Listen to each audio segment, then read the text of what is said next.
Hi, I'm Andy with Holiday Automotive. Today we're going to take a look at a 2015 GMC Acadia Denali.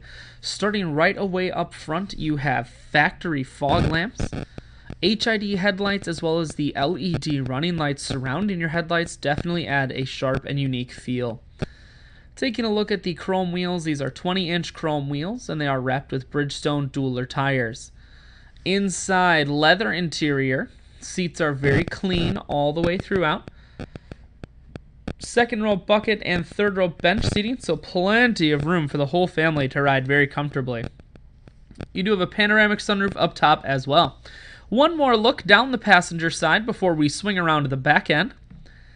On the back end, you have dual point exhaust, rear backup camera, and the Acadia is all-wheel drive. So on those wintry Wisconsin days, you won't be sliding all over the road. Taking a look in the hatch here, you have a 60-40 split on the rear seats, so you can fold those down if you need more space. Power assist lift gate, so simply the press of that button, hatch folds itself down just like that.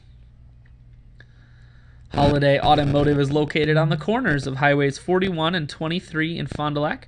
We're Wisconsin's largest used car dealer, so it's certainly worth the trip. Taking a look inside now, you have your cruise, audio and Bluetooth controls, as well as heated steering wheel controls all mounted right here at your fingertips. Full touchscreen that includes your stereo and navigation, dual climate control, as well as dual heated and cooled seats, and your automatic transmissions here. I shoot videos today because I want to make sure whether you're coming from near or far, you can see this Acadia on holidayautomotive.com. That's where you'll schedule your test drive and get a free vehicle history report provided by AutoCheck. All at holidayautomotive.com.